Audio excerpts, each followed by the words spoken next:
Ezequiel 5 diz assim, a partir do verso de número 1: E tu, ó filho do homem, toma uma faca afiada como navalha de barbeiro, e a farás passar pela tua cabeça e pela tua barba. Então tomarás uma balança de peso e repartirás os cabelos. Uma terça parte queimarás no fogo, no meio da cidade, quando se cumprirem os dias do cerco. Então tomarás outra terça parte e feri-la-ás com uma faca ao redor dela, e a outra terça parte espalharás ao vento, porque desembainharei a espada atrás deles. Também tomarás dali um pequeno número e atá-lo-ás nas bordas do teu manto, e ainda destes tomarás alguns e os lançarás no meio do fogo e os queimarás a fogo, e dali sairá um fogo contra toda a casa de Israel. Assim diz o Senhor Deus: esta é Jerusalém, coloquei-a no meio das nações e das terras que estão ao redor dela. Ela, porém, mudou em impiedade os meus juízos mais do que as nações, e os meus estatutos mais do que as terras que estão ao redor dela, porque rejeitaram os meus juízos e os meus estatutos e não andaram neles. Portanto, assim diz o Senhor Deus: porque multiplicastes mais do que as nações que estão ao redor de vós, e não andaste nos meus estatutos, nem guardaste os meus juízos, nem ainda procedeste segundo o juízo das nações que estão ao redor de vós. Por isso, assim diz o Senhor Deus: eis que eu, sim, eu estou contra ti, e executarei juízos no meio de ti aos olhos das nações, e farei em ti o que nunca fiz e o que jamais farei, por causa de todas as tuas abominações. Portanto, os pais comerão a seus filhos no meio de ti, e os filhos comerão a seus pais, e executarei em ti juízos, e tudo o que restar de ti espalharei a todos os ventos.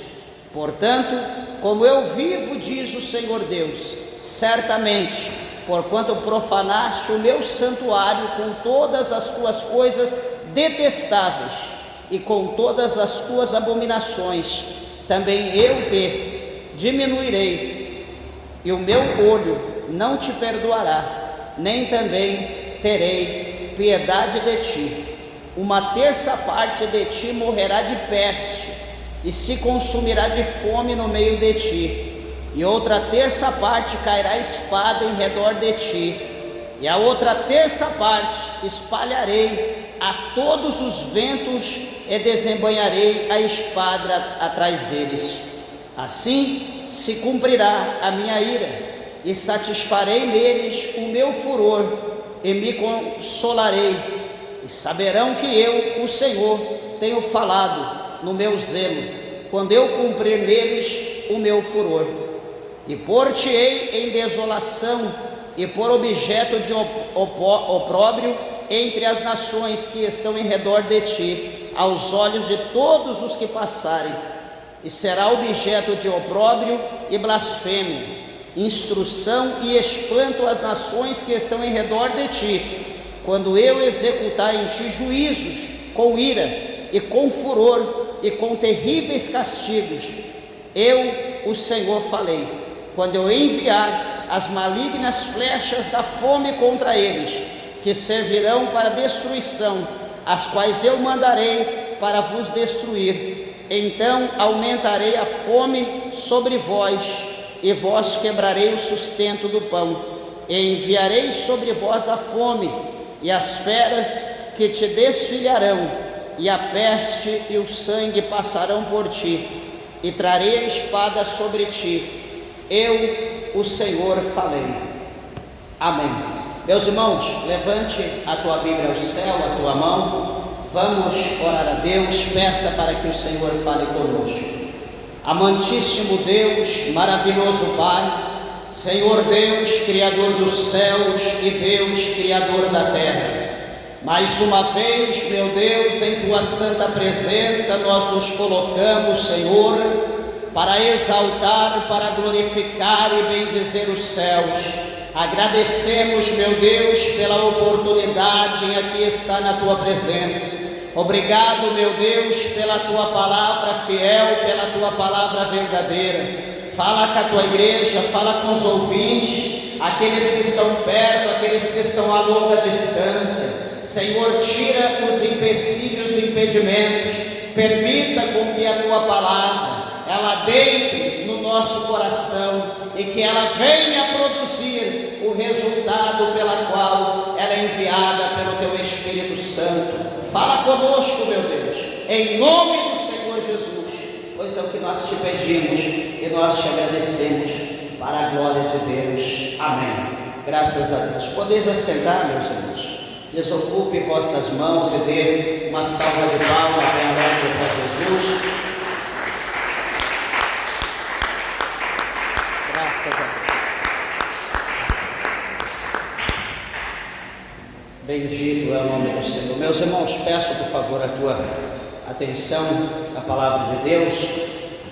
Creio que o Senhor, Ele tem uma palavra aos nossos corações.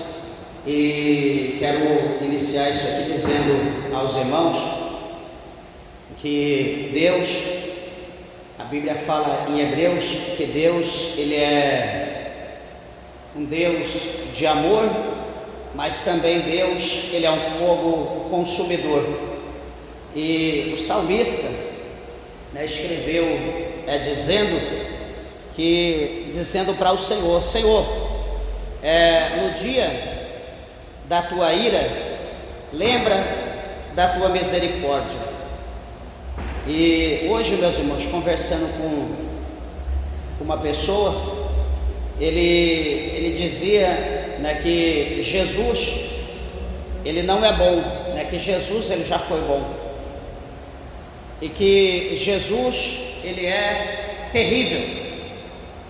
Ou seja, quem estava querendo dizer? Não dizendo que Jesus é ruim, eu estava querendo dizer que Jesus, Ele é justo. E quando nós olhamos para a Bíblia, para o Novo Testamento, por exemplo, nós olhamos para Jesus e nós vemos Jesus apenas como amor, como o amor de Deus. Nós olhamos para Jesus, nós vemos Jesus como o Salvador. Nós olhamos para a Bíblia, nós vemos Jesus como o Cordeiro de Deus, como mudo. Nós vemos Jesus humilde, nós vemos Jesus manso, nós vemos Jesus como o amor que emana de Deus. E assim nós olhamos para Jesus dessa forma. E eu falo aos irmãos, prefiro dizer aos irmãos que é melhor nós olharmos para Jesus e ver Jesus como justiceiro, como a Bíblia diz aqui em Salmos, que Deus, o Senhor, Ele é justiceiro, Ele faz justiça. Eu prefiro olhar para Jesus, e sugiro que também você o veja, o enxergue dessa forma, como justiceiro, ou seja, como um fogo abrasador, como um fogo consumidor.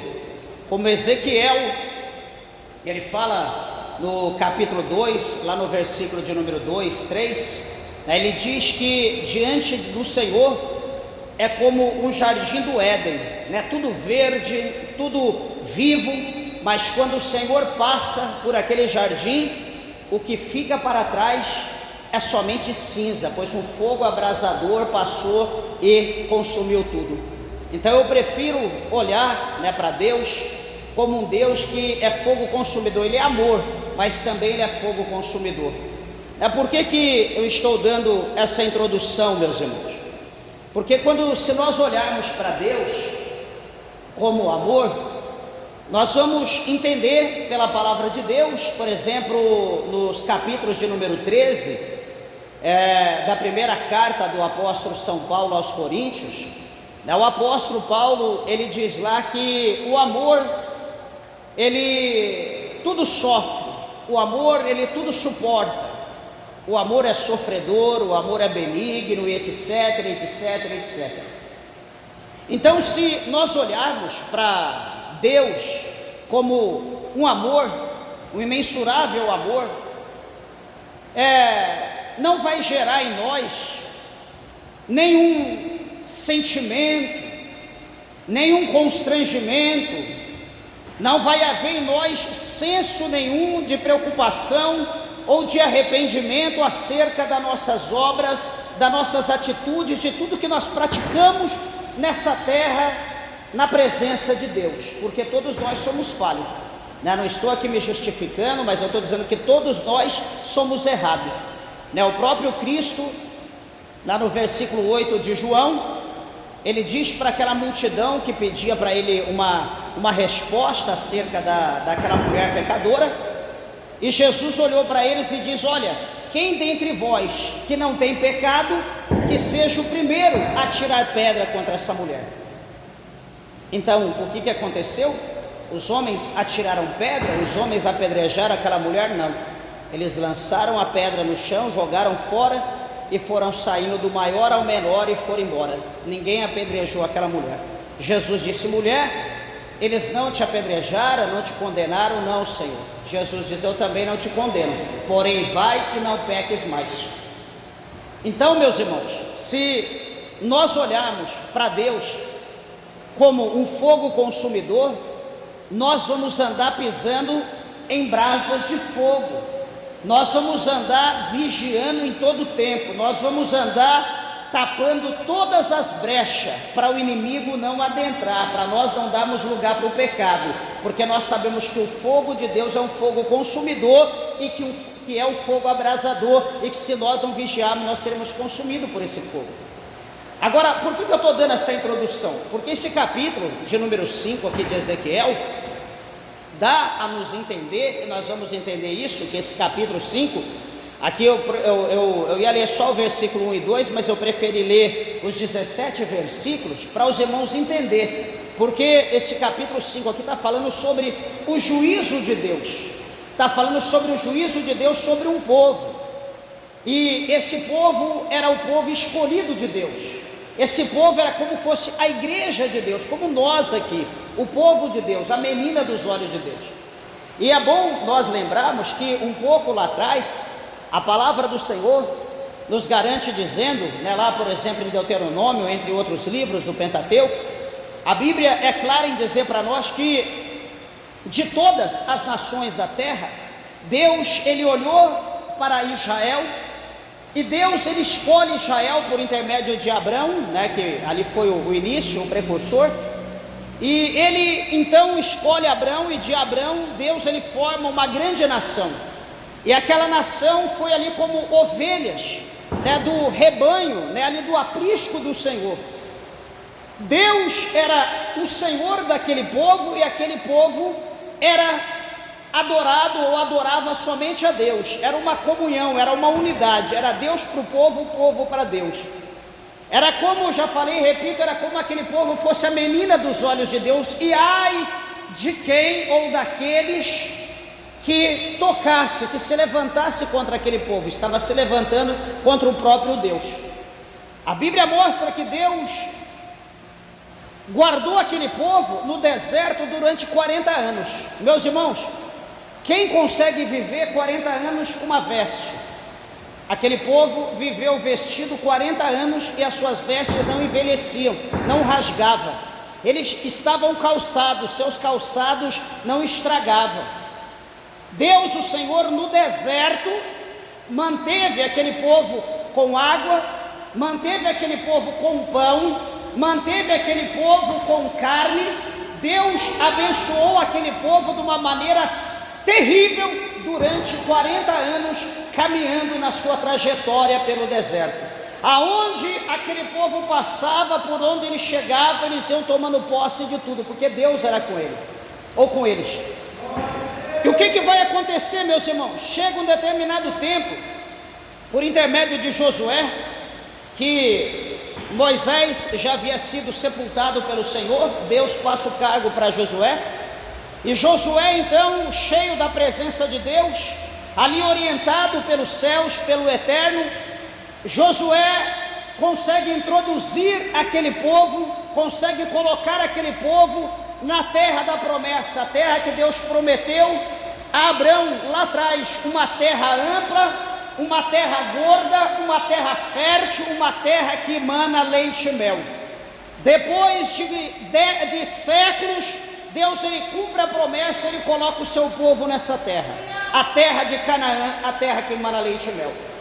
A Bíblia vai mostrar para nós que o povo então entra naquela terra, toma aquela terra, toma posse da terra. A Bíblia vai dizer que a terra então ela vai ser ali fracionada, Josué ele vai fracionar aquela terra, ele vai dar aquela terra a cada uma das tribos, ele vai dividir partes, além do Jordão, aquém do Jordão, e ele vai distribuir a terra para as nações, para as 12 tribos de Israel. E as tribos então tomam posse da terra, ali eles vão deixar de ser nômade, de caminhar pela terra, ali eles vão estruturar, ali eles vão edificar, eles vão aumentar, ali eles vão construir cidades, eles vão se fortalecer naquela terra.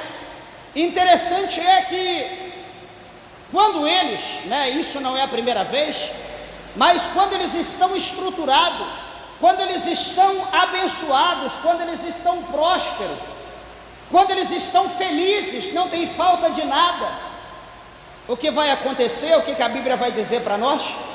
Que agora eles vão aliançar-se, eles vão fazer aliança com os povos das outras cidades, eles vão fazer aliança com as outras nações vizinhas, circunvizinhas, e eles fazendo aliança com esses povos, com essas nações, automaticamente eles começarão então a negociar com eles, e eles também vão começar a adorar e servir os deuses dessas nações circunvizinhas desses países. E a Bíblia vai mostrar para nós que por causa desse pecado que a nação de Israel, que o povo comete, a mão de Deus agora vai ser movida sobre Israel, é o que está dizendo esse capítulo 5.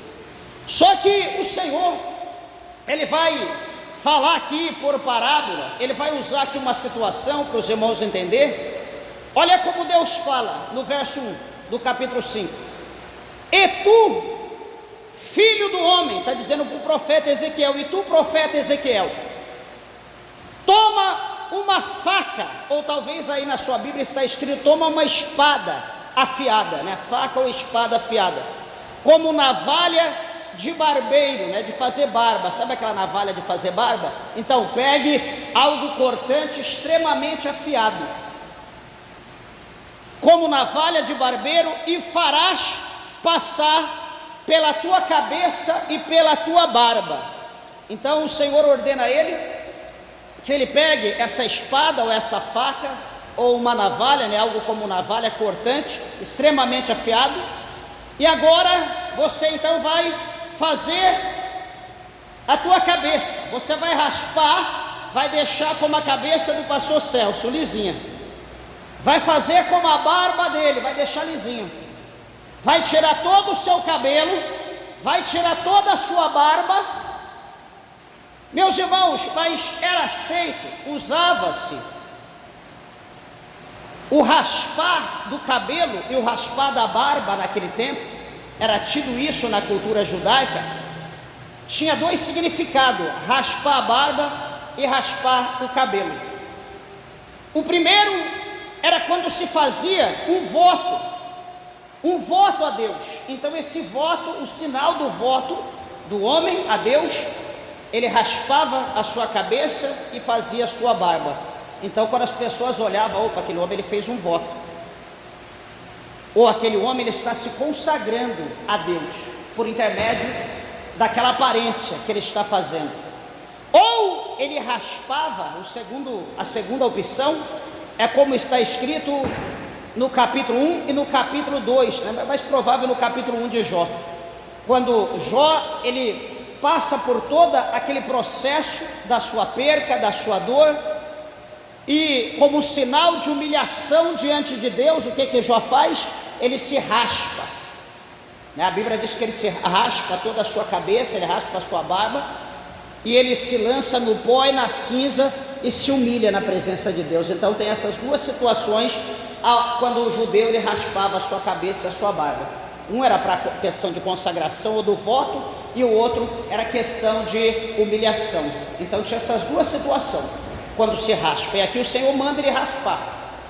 E veja bem que então, depois que você raspar a sua cabeça, o cabelo e a sua barba, você pega uma balança, que a Bíblia está dizendo que é bem, né? A Bíblia está sendo bem clara, uma balança, não balanço para balançar, né? Aquele balanço que deita lá na rede, balança, ou enfim, outro tipo de balanço, mas o Senhor está dizendo, pegue uma balança de pesar, uma balança de peso, algo que se pesa, que se dosa, que se mede.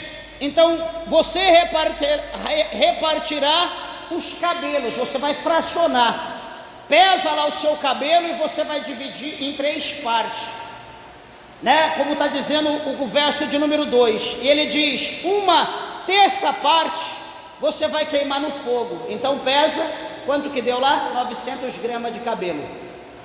Então você vai dividir 300 gramas, mais 300 e mais 300. Então essa primeira parte, esse primeiro terço, você vai colocar no fogo, você vai queimar. Só que o Senhor está dizendo, você vai queimar no fogo, no meio da cidade, quando se cumprir os dias do cerco, que a cidade está sendo cercada. Eu quero lembrar os irmãos que essa situação aqui foi escrito, segundo os estudiosos, diz que o livro de Ezequiel foi escrito na época de 593 a 573 antes de Cristo, né? Veja que é decrescente, é do antigo para o novo. Então é de 593 para 573, foi um período de 20 anos a escrita de Ezequiel. Então aqui, quando se fala 1/3 parte, até estava comentando com a minha esposa, que o número 3 é o número, como todo número na numerologia bíblica, não sei se alguém já se atentou para isso, mas é muito interessante, porque o número 3, por exemplo, vamos lembrar aqui 3 situações do número 3, aqui está falando 3 vezes o número 3, né, 3/3. Então, a primeira, quando se fala número 3, nós podemos lembrar na ordem crescente, o terceiro dia da criação, lá em Gênesis. O que houve no terceiro dia? O terceiro dia houve a separação das águas, a parte de cima e a parte de baixo, e a terra no meio, né? É assim que funciona. Acima dos céus, da terra tem água, que a água desce, e acima e abaixo da terra também tem água, como foi nos dias do dilúvio. A Bíblia diz que as comportas do céu se abriu, descia a água do céu, e também os abismos da terra se abriram e subia a água, de maneira que 40 dias e 40 noites cobriu toda a terra de água. Então no terceiro dia foi essa divisão, a separação. A outra situação está no livro de Jonas, que fala do número 3, que Jonas, ele ficou 3 dias e ficou 3 noites no ventre do peixe, no abismo, né, dentro do inferno. Ele mesmo fala dessa maneira. Aí nós olhamos para o Novo Testamento, segundo o capítulo 3 de Mateus, a Bíblia fala para nós que o número 3 significa a Trindade. Significa o Deus Pai, o Deus Filho e o Deus Espírito Santo. Significa a Trindade. Também nós olhando para o ser humano, para o homem, para mim, para você, também simboliza a tricotomia, ou seja, o homem, o ser vivo, aquele que foi feito à imagem e semelhança de Deus, todo ser humano é tricotômico. Por quê? Ele é composto, como diz 1 Tessalonicenses 5:23, o homem ele é composto de espírito, de alma e de corpo, né? A tricotomia, é o que o homem ele é composto, ele é formado espírito, alma e corpo, 1 Tessalonicenses 5:23. E a quinta evidência, ou a quinta especulação, mostra para nós que Jesus Cristo, o nosso Senhor e Salvador, Ele mesmo fala acerca de Jonas, que como Jonas, ele ficou 3 dias e 3 noites no ventre do peixe, o Filho do Homem também ficaria 3 dias e 3 noites no ventre da terra. Então Jesus ele foi sepultado, e no terceiro dia a Bíblia diz que Jesus ele ressuscita. Então o número 3 ele tem dá para nós uma visão muito linda, né, da forma do trabalhar de Deus, entre os outros números também, revela muita coisa, mas nós estamos falando aqui do 3. Então, o primeiro, ele divide o cabelo, vai queimar no meio da cidade, quando se cumprir os dias do cerco. A outra terça parte, diz a Bíblia que ele tem que ferir com uma faca ao redor dela, ou seja, ele vai começar a cortar. Imagina, você pega a terceira parte e vai começar a cortar, vai fracionar em pedaços menores, vai picar tudo aquilo. E a outra terceira parte, ele diz aqui, espalhará ao vento. Você olha com o vento, né, tiver forte, então você vai pegar e vai jogar contra o vento e vai espalhar. Então, meus irmãos, tanto a primeira que se queima, a segunda que se repica, que corta, que poda, e a terceira que joga ao vento e se espalha, tudo isso está se falando sobre juízo. Tudo isso está se falando sobre acerto de conta, e não é dos inimigos contra o povo de Deus, não é das nações, os reinos, mas está falando acerto de conta do próprio Deus com o povo, com a sua nação, com o seu povo.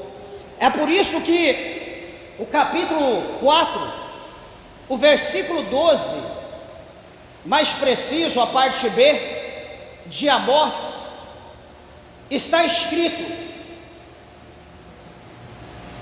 portanto, assim diz o Senhor, prepara-te, ó Israel, para te encontrares com o Senhor teu Deus.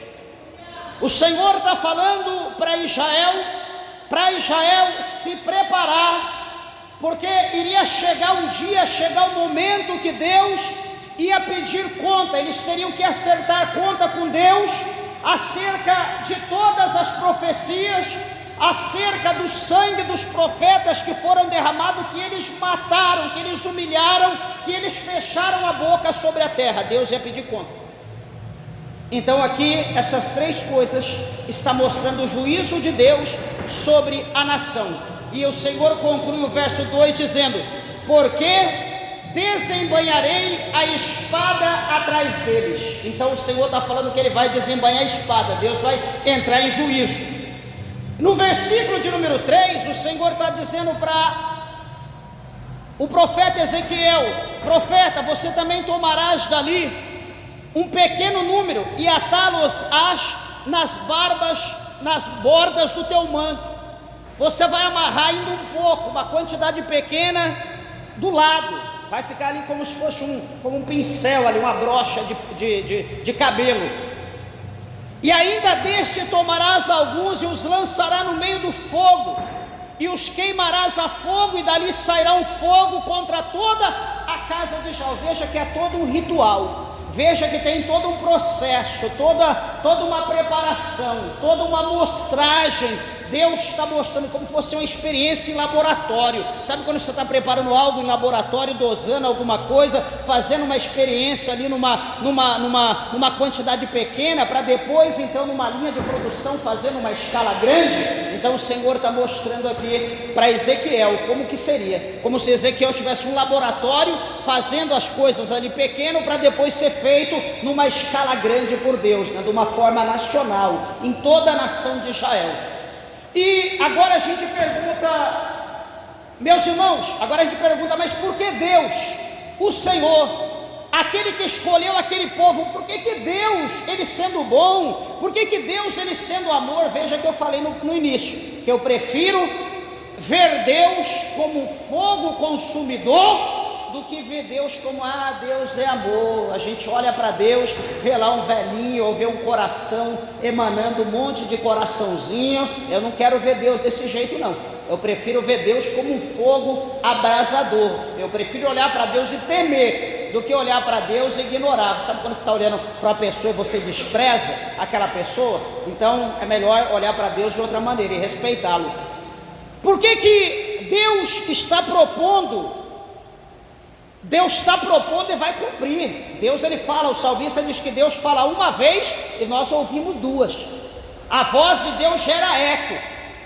Por que Deus está propondo isso? O versículo 5 diz para nós: esta é Jerusalém. Então o Senhor está falando que essa situação que está acontecendo, todo aquele ritual, seria o acontecimento, as coisas que iam acontecer em Jerusalém, as três situações horripilantes. Por isso ele diz: essa é Jerusalém, coloquei-a no meio das nações e das terras que estão ao redor dela. Deus coloca Jerusalém no meio do povo. Imagina os inimigos todos ao redor, e o Senhor coloca ali Jerusalém, e Jerusalém ali, um de costa para o outro, olhando os inimigos, não sabendo de que maneira eles vão atacar, qual arma, que hora, de que maneira que eles vão ofender. Eles sem arma, eles não têm como defender, eles estavam ali como para ser abatido, como ovelhas levadas ao matadouro. Pastor, mas por que Deus está permitindo isso? O versículo 6 diz para nós: ela, o Senhor como é dizendo ela quem? Está dizendo Jerusalém, está dizendo a nação de Israel. O Senhor está dizendo, ela porém mudou, né? Veja que o Senhor está falando que ela mudou, ou seja, ela trocou, ela mudou o papel, ela mudou em impiedade os meus juízos. Então, meus irmãos, isso aqui, mudou em impiedade os meus juízos. Deixa eu traduzir mais ou menos para os irmãos entender. Por exemplo, nós sabemos e vemos aqui, né, por intermédio da leitura, nós ouvimos que o juízo de Deus ia vir sem misericórdia sobre Jerusalém. Por exemplo, é como foi dito um pouco aqui atrás, no capítulo 28, 29 de Jeremias, quando Jeremias, ele ali tem um diálogo com Ananias, o falso profeta, e o Senhor havia dito que o cativeiro seria 70 anos, por intermédio de Jeremias. Mas o profeta Ananias, ele vai transformar o juízo de Deus em impiedade, dizendo, não vai ser 70 anos não, vai ser 2 anos completos, máximo 3 anos. Deus vai trazer tudo de volta, Deus vai trazer os utensílios, Deus vai abençoar, fica tranquilo, não se preocupe que não vai ser 70 anos nunca, é 2 anos completo. Isso é o quê? Isso é como está dizendo, que mudou em impiedade os meus juízos. É deixar a pessoa ficar na sombra, ficar tranquilo, é deixar a pessoa pecar, é eu ver o irmão na igreja servindo a Deus, de dia, ele está ali na esquina no bar, com a chupeta do cão na mão, dando um tirinho, fumando, e eu olho para ele, aí irmão, a paz do Senhor, pastor, estou aqui na brisa, estou aqui, descansando um pouco. Não, fica tranquilo, Jesus te ama, não se preocupa não. Aí passo do outro lado, está o outro lá sentado, com a garrafona de cerveja de 1 litro, mamando na garrafa. Eu olho para ele, ele vira a cara, ô pastor, senta aqui, está muito calor, vamos tomar um negocinho, vamos beber aqui um pouquinho para refrescar, não estou embriagando não, meu irmão, fica sossegado, Jesus te ama, não tem problema não, ó, tranquilo.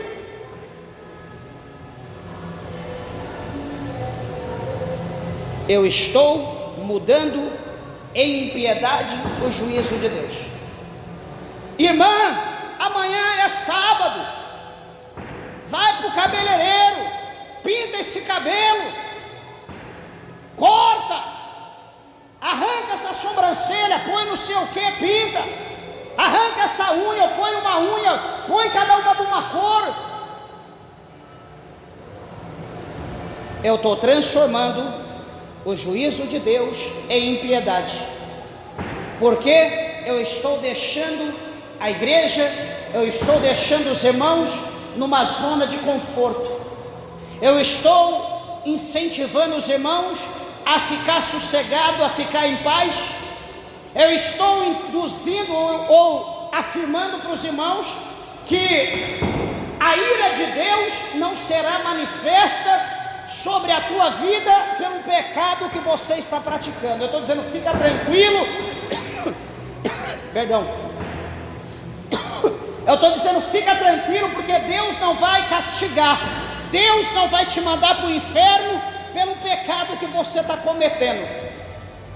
Meus irmãos, se nós olharmos para esse exemplo que eu estou dando, hoje está desse jeito, está assim, cheio de pastor, cheio de gente errando, pecando, praticando todo tipo de iniquidade, em adultério, prostituição, lascívia, todo tipo de pecado, e o pastor está ali apoiando. Não, fica tranquilo, casa de novo, eu te abençoo, agora você vai ser feliz, agora você arrumou um homem para a tua vida, agora você arrumou uma mulher. Não, Deus prepara outra, vai lá. E as pessoas estão trocando de marido, de mulher, como eu troco de terno, de camisa, como você troca de roupa. Então isso, as pessoas estão mudando em impiedade o juízo de Deus. Era o que Israel estava fazendo. Israel está fazendo exatamente isso. Eles deixaram de crer, de acreditar no juízo de Deus. Eles acharam que Deus era somente amor, que Deus não ia fazer nada. Deus abençoe, evangelista. Obrigado.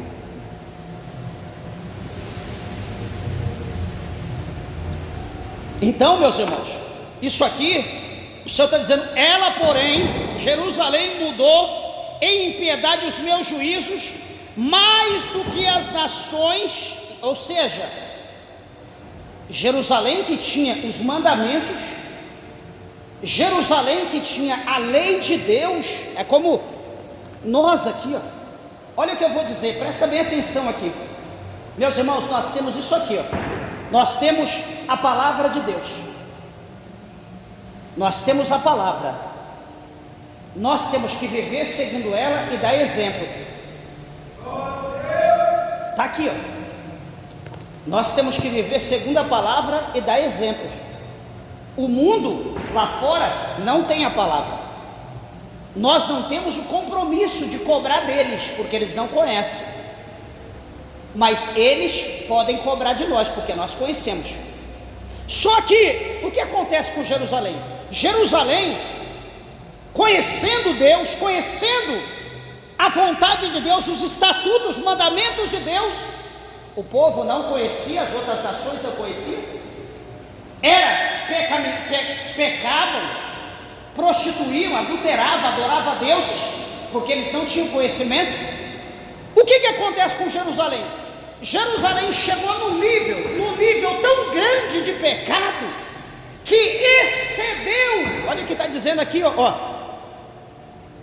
Ela porém mudou em impiedade os meus juízos mais do que as nações, e os meus estatutos mais do que as terras que estão ao redor dela. Ezequiel, o Senhor está falando aqui para Ezequiel, que o que Jerusalém fez o que a nação de Deus, o que o povo de Deus fez, excedeu. O que é exceder? Foi além do que as outras nações praticavam, aqueles que não conheciam Deus, aqueles que não tinham os mandamentos, os ensinamentos do Senhor. Meus irmãos, e agora nós como igreja de Deus, como noiva virgem, como noiva ataviada, santa, pura, imaculada, como Paulo diz que o Espírito de Deus está preparando, uma noiva santa, uma virgem, uma pura, imaculada, para o esposo, a saber, Cristo, o Senhor. Então, peraí, se nós sendo uma noiva, como que nós vamos nos portar pior do que as pessoas do mundo, pior do que aqueles que não têm conhecimento da Bíblia? Vamos vestir pior do que as pessoas do mundo, vamos nos nossos negócios agir pior do que as pessoas do mundo, vamos na nossa fé ser mais ateu, menos crente do que as pessoas do mundo. Eu não creio não, eu só creio se eu ver. Jerusalém, meus irmãos, chegou no nível desse. A igreja de hoje está vivendo esse nível. Você olha aí para o povo hoje, é ruim a gente falar dessa maneira, eu não estou dizendo que nós somos o correto, mas é o que a gente vê, a gente tem que falar. Se, por exemplo, você não quer que eu fale, não mostre o teu erro, ou não mostre que você é crente, porque se você for crente, nós temos um padrão, nós temos que andar segundo esse padrão. Eu não posso dizer que eu sou crente e andar igual um jogador de futebol. Eu não posso dizer que eu sou crente e andar como um roqueiro. Eu não posso dizer que eu sou crente e andar como um funkeiro. É impossível isso, é impossível. Eu não posso dizer que eu sou crente, a irmã ser crente e andar igual a Pingulete, mostrando toda a vergonha. É o que muitos têm feito hoje.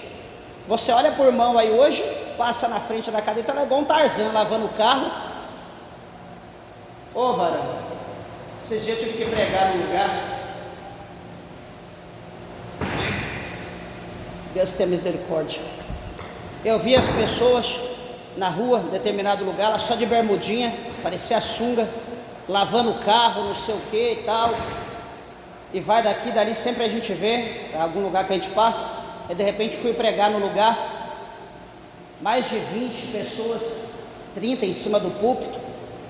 E aqueles que eu via determinado lugar, daquele jeito, eu olhei tudo no púlpito, de terno, gravata. Eu olhava para a pessoa e vinha assim, fazia aquela, dava vinha aquela imagem na minha cara. Eu vi o cara lavando o carro e agora o cara, eu olhei e falei, não dá para acreditar. Meus irmãos, a coisa está feia hoje, não está brincadeira não. Ah pastor, mas o que tem? Meus irmãos, o que tem? Igreja, a pergunta é, cadê o pudor? Cadê o respeito?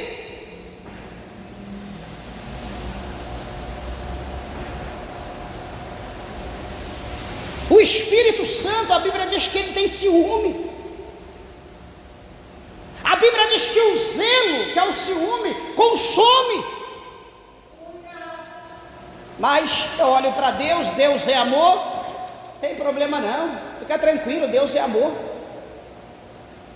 Então, ela porém mudou em piedade os meus juízos mais do que as nações, e os meus estatutos mais do que as terras que estão ao redor dela, porque rejeitaram os meus juízos e os meus estatutos e não andaram nele. É o que está sendo feito aqui. O juízo é aquilo que fala sobre o julgamento de Deus, eu rejeito o julgamento de Deus. O estatuto é isso aqui, ó, os ensinamentos do Senhor. Então peraí, eu estou fazendo isso, ó, desculpa, deixo para lá a Bíblia, ela não é mais minha regra.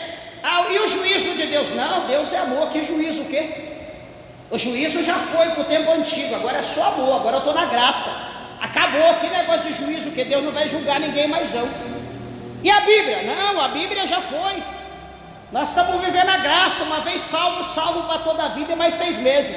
É assim que a gente está vivendo. Nós estamos deixando a palavra, nós estamos esquecendo do juízo de Deus e nós estamos esquecendo do mandamento do Senhor. Oséias, o profeta menor, ele escreveu dizendo: o meu povo foi destruído porque eles rejeitaram o conhecimento. Eles rejeitaram.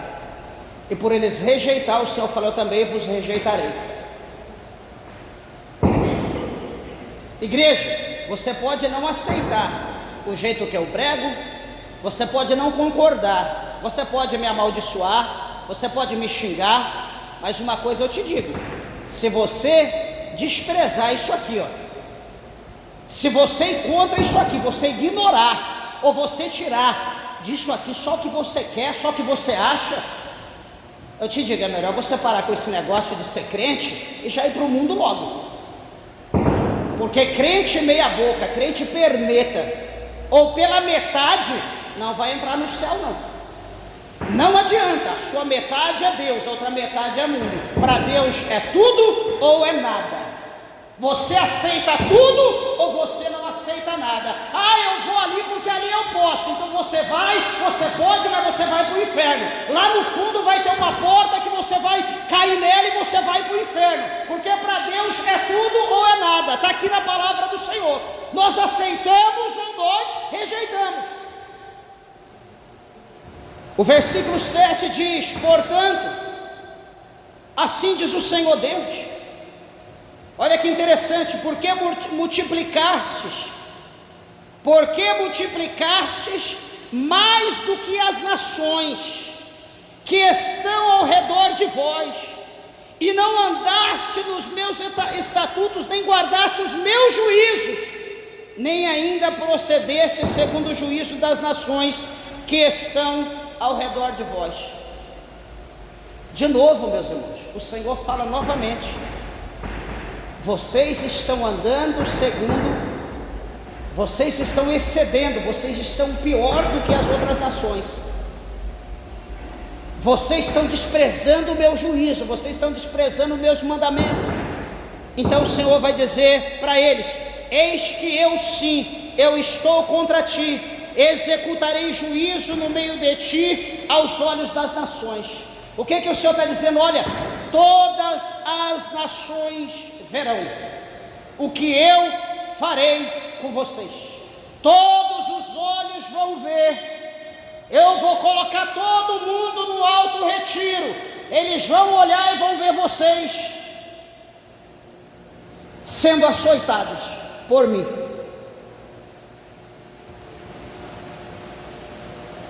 Igreja, ninguém é obrigado a servir a Deus.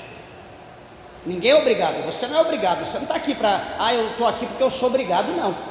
Nós estamos aqui por amor a Deus, e também para, quando nós passarmos dessa vida, nós passamos a eternidade com Deus. Nós não estamos aqui negociando com Deus, nós estamos aqui por amor, porque nós amamos o Senhor. Só que se não houver mais o amor, quando não tem amor, a Bíblia diz em Amós: andarão dois juntos se não houver acordo? Peraí, se não dá mais para mim cumprir a palavra de Deus, não dá mais para mim cumprir, não dá? Então Deus, infelizmente não dá, tentei, o Senhor vai me ajudar? Você tem que fazer a tua parte. Senhor, mas eu não consigo. Você tem que fazer. Isso cabe a você, não a mim. Então se eu falo: não vou fazer mais, pronto, vou deixar a Bíblia e vou para o mundo, eu estou tomando a minha decisão, é porque eu não estou mais em acordo com Deus. Então se eu não estou mais, eu vou seguir meu caminho, Deus vai seguir o dele. Só que o meu caminho é caminho de morte, porque sem Deus eu nada posso fazer. Sem Deus não existe salvação, sem Deus é inferno. Sem Deus o juízo está aceso e vai me devorar. Eu tenho que ter isso em mente. Eu preciso de Deus para escapar do fogo do inferno. Então o Senhor está dizendo aqui: e farei em ti o que nunca fiz, e o que jamais farei, por causa de todas as tuas abominações. Então o que o Senhor está dizendo aqui, que o que Ele vai fazer, o que Ele ia fazer no povo de Israel, o que Ele ia fazer naquele povo era algo que Ele nunca havia feito, era algo que nunca havia acontecido. As nações não tinham ideia do que Deus ia fazer, porque era novidade, era algo novo. E meus irmãos, e todos nós sabemos, todos nós temos a noção, porque o próprio Jeremias, ele escreveu que as pessoas iam passar na rota iam olhar para onde era Jerusalém, eles iam olhar e havia apenas um monturo. Sabe aquele monturo? Imagina você passando ali naquele chão, e você olha para aquele chão e você pensa, puxa vida, aqui um dia foi alguma coisa, e hoje só está um lixão. O povo ia passar pelaquela via, pela estrada, e olhar, mas aqui não era a grande cidade de Jerusalém? Aqui não existia o templo do Deus de toda a terra? Aqui não estava o nome dele, né, lá na igreja, na grande igreja de ouro, uma das 7 maravilhas do mundo, essa feita por Salomão? Não é ali que estava o nome do grande Deus? Alguém dizer, era. Só que esse povo, né, então ia se dizer entre as pessoas, só que esse povo do Deus da terra, eles desobedeceram, eles pecaram contra o Deus de toda a terra, e então Deus o puniu, Deus os destruiu juntamente com a cidade, e o povo ia ficar de queixo caído de ver o que aconteceu. Então, meus irmãos, presta bem atenção uma coisa: nós podemos brincar com as pessoas, mas nós não podemos brincar com Deus. Você pode brincar na faculdade, mas você não pode brincar na igreja. Você pode brincar com seus livros de literatura, mas você não pode brincar com a palavra de Deus. Deus, ele é justiça, Deus, ele é juízo. E se nós aceitamos o Senhor, se nós assumimos, colocamos a mão no arado, o Senhor Jesus fala lá no Evangelho de São Lucas, que aquele que coloca a mão no arado e olha para trás, esse não é apto do reino dos céus. Então, meus irmãos, encerrando, que nós que colocamos a mão no arado, que nós prosseguimos, que nós viemos dar exemplo como homens, como mulher de Deus, como igreja, como noiva santa, imaculada, que nós venhamos procurar cada dia nos santificar, cada dia ser diferente, não ser igual ao povo do mundo, não ser mundano, porque nós vamos estar enganando a nós mesmos e as outras pessoas. Então que nós procuramos ser diferentes, que nós vamos procurar amar a Deus, amar a verdade, a palavra de Deus, e andar como o Senhor manda, praticar a palavra de Deus, que o Senhor venha ter prazer em ter nós como filho, como igreja, como noivo. E eu tenho certeza que assim sendo, o nome do Senhor será glorificado na nossa vida e por intermédio de nós. Amém? Que Deus, o Senhor, possa abençoá-los grandemente. Essa palavra que Deus nos concedeu, as horas se foram, as palmas bem alegres, exalta o nome do Senhor, bem alegre para Jesus, que Ele merece. Glória.